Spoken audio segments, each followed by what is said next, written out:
Hello there, and welcome to Persona Week at our channel. And we are back with all the palaces. Whoa! I was struggling. We're back with all the palaces. We're ranking all the palaces from Persona 5 Royal in order. This is the definitive list. You can't get this anywhere else. This is measuring like the aesthetic of the palace, the actual like gameplay of the palace, the design, the story, like the themes, like it's everything about said palace. Yes. I hope we're not forgetting a palace. I don't think we are. No, there's 9. Yeah, it's the 7 deadly sins and then 2 extra. We got 9 palaces to get through. You all ready for this? Yeah. Number 9. The easiest, worst palace ever. Okura. If you watched our top 30 characters video, you know this would be the answer. Yes, like, it's not fun. Like, I don't think the design's that great. Like, the robot thing's interesting, but I don't love it. And also, the boss fight is the worst boss fight I might have ever played in a video game. The royal version of especially the royal version. Royal makes most of the boss fights a lot better. Yeah. It does the opposite for Okura. The new version of that boss fight fucking sucks. And this palace is introduced during the worst story beat. Yes. Morgana leaving because he's mad at Ryuji. And it introduces the worst party member, Haru. Haru's the worst. I don't like Haru. Leave it in the comments again if you support Haru in these trying times. Worst girl. No, Oya's worst girl. Any more thoughts on Okura? No. That's fine. It's not. I don't even like talking about it. There's nothing to talk about. We didn't like it. Sorry. Number 8. Madarame's palace. This was just like, there wasn't... The worst thing that Madarame's palace does is that it's immediately following Kamoshida's. Yeah, because Kamoshida's is so good, and Madarame feels like such a step down. Yeah. I kind of like the angle, like, Madarame's better at, like, hiding his evil. Yeah. Like, because they're not involved with it specifically, so they just see, like, his public face. I like the museum thing, and, like... yeah, I like the aesthetic. Thing, but, like, the aesthetic's cool, but... But, like, the actual, like... Madarame himself isn't super interesting. Yeah. He just kind of wants money. Yeah, he's just a bitch. He's kind of one beat. And really, most of his problems are that he's right after Kamoshida. Yeah. You're right off the high, you know? You're right after... We just saw a man who was so evil he almost made a teenage girl kill herself. Right. And now we go to a guy who copies paintings. It's debatable that Kamoshida is the most evil person in this game. Yeah, and honestly, Madarame seems like the least of, like, the actual evil ones. He's, like... The problem is with him is it's, like, very manipulative and, like... kids. Oh, like, absolutely. He's taking advantage of children. No, he's absolutely a terrible person, but it's just like Kamoshida was like a rapist. Yeah, he was. Yeah, like, I'm not saying he was. Yeah. It just feels like such a step down. Yeah.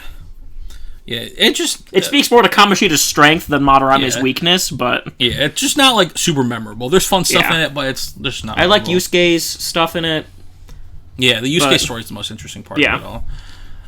Number 7, Kanashiro.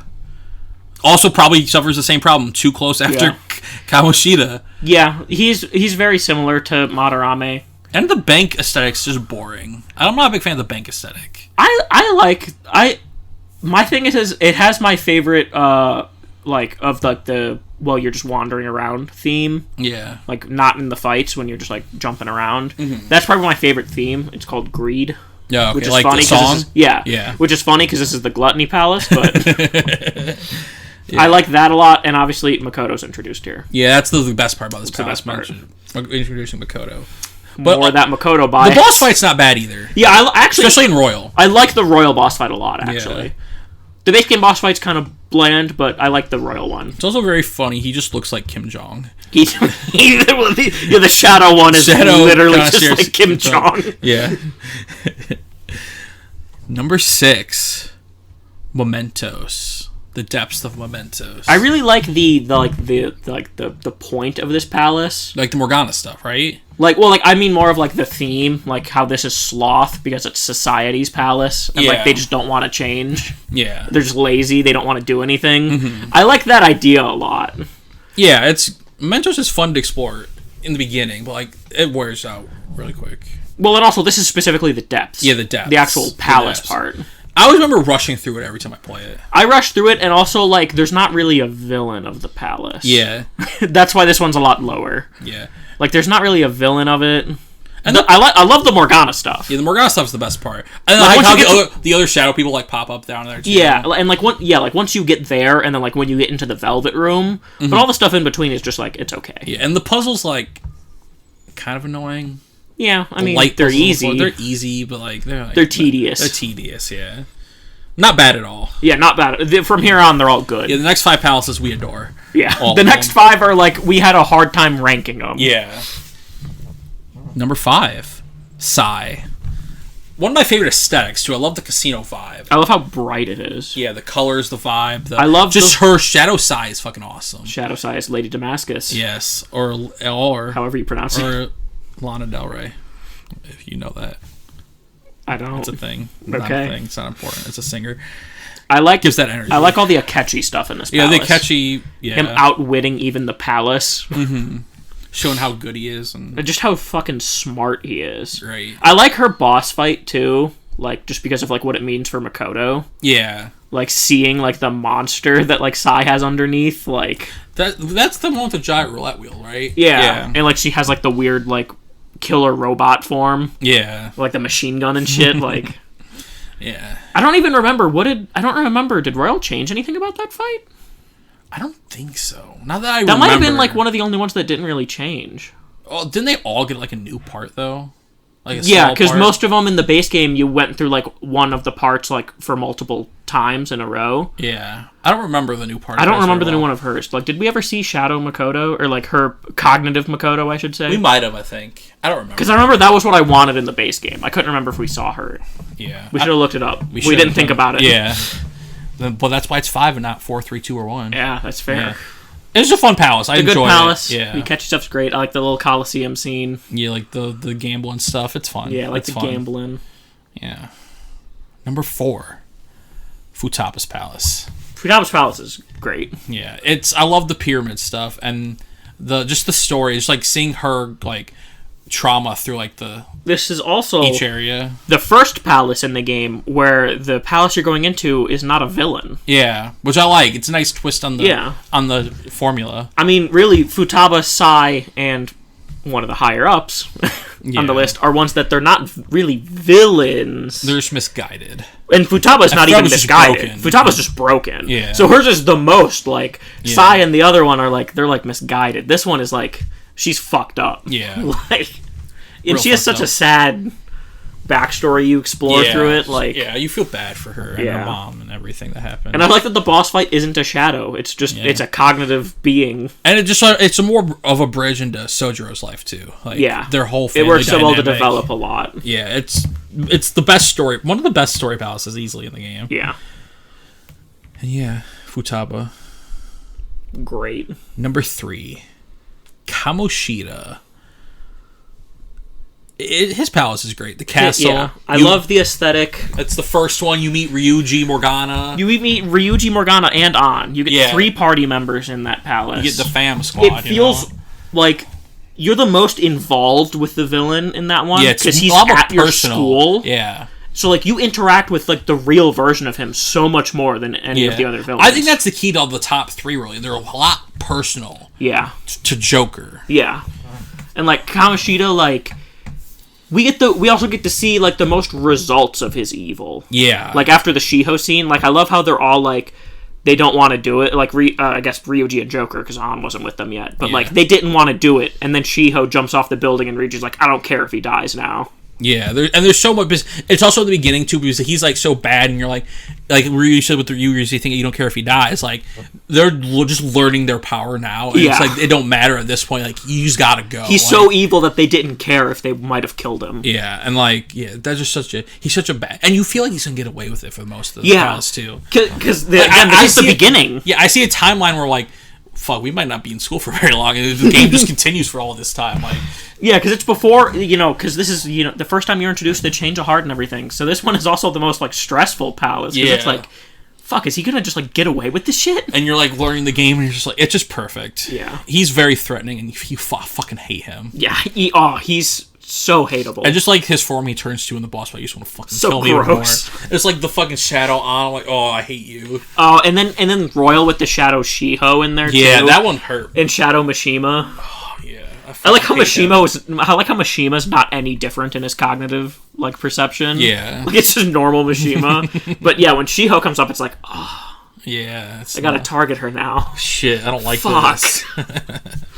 Yeah. And he has, like, the, like, when you put all the books in, you get, like, the creepy room of, like, all the pictures of Shito while he was, like... Oh, yeah. Doing shit to her, and it's like, oh, fuck! I hate Kamoshida so much. Yeah, he's easily the most hateable... Yeah. Antagonist. Yeah, him and one of our other ones. Yeah. Number 2, the least hateable. No, no, yeah, well, other than Futaba. Yeah. Maruki. The new palace. Love Maruki. Love him. Love everything. He is like you said, the story is key for him with this. Yeah. And like just like discovering that through the palace. Yeah. The VHS tapes, like, of his backstory, how like, traumatic it is. Yeah. And like honestly the thing I love the most about the palace is like the therapy quizzes. Yeah, that's a cool mechanic that they added. Like it's different than all the other palaces. And like it's the best way to explain like how warped his brain actually is, despite the fact that he's like such a good guy. Yeah, that he genuinely is trying to help people, but just doesn't know how to do it in a good way. Well, like because it's not giving them a choice. Yeah, it's there's no choice. It's you want to like you have to like go with what he thinks is the best route, or else you're brain wiped. And like that's where you really start to realize, oh, he actually is like a villain. Yeah, like because before that, it's like I kind of don't want to fuck this guy up. He's given everyone a super happy life. Yeah, but also then you go through it and you're like, oh no, change is bad. You're not allowed to like grow. Like he stifles everything. Mm-hmm.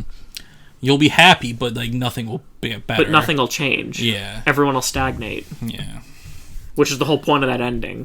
Yeah, I also just really like the aesthetic, the stadium. Yeah, the like, one palace we get to use the sterile Kasumi and Dark Akechi. And Dark Akechi, who's funny as fuck. Yeah.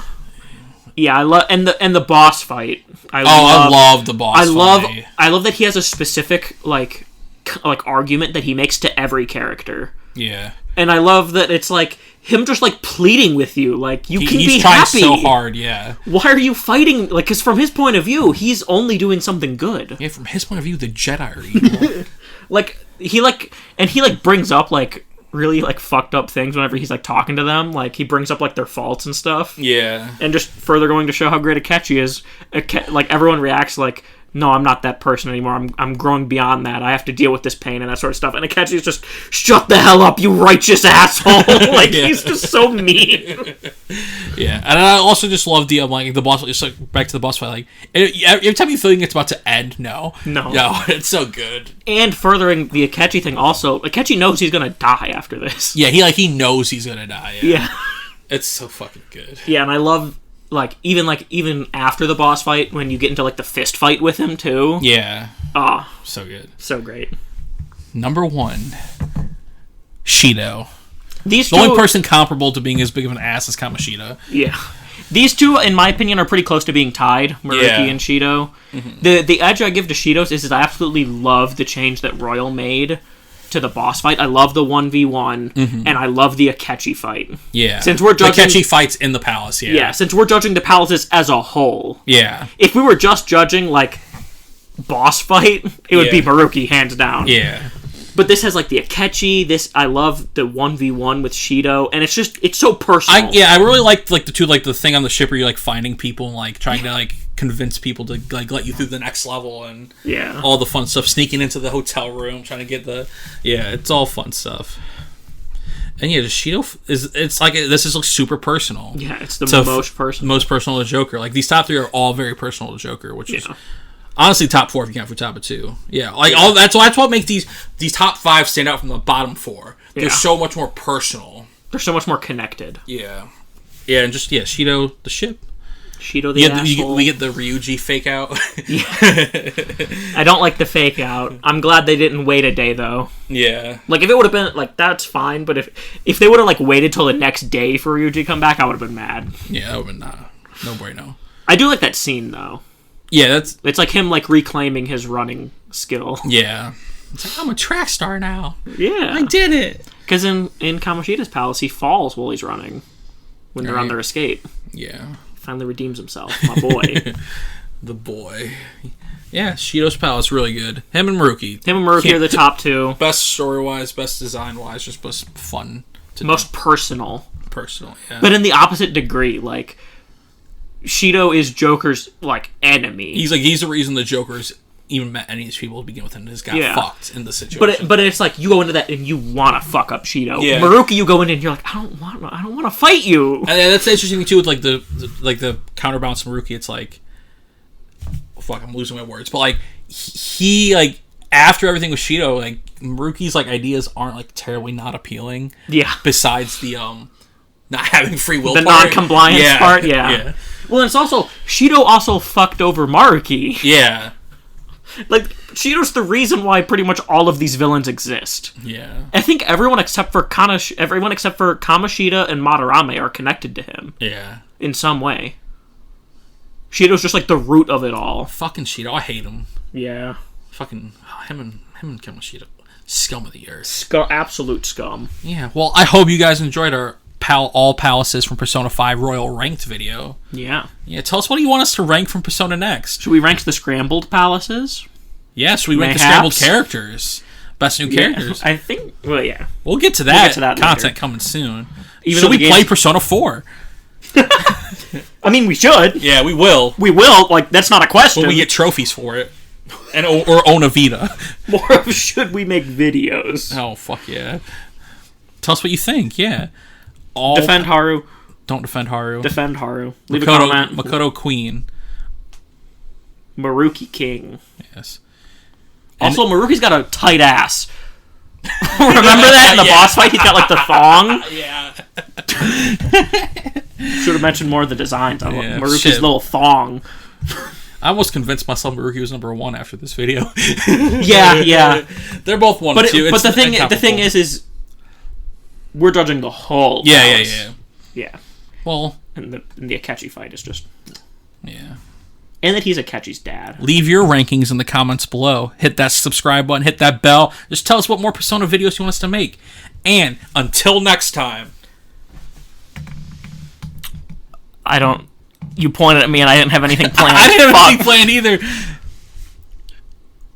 Get out of here with that self-righteous bullshit!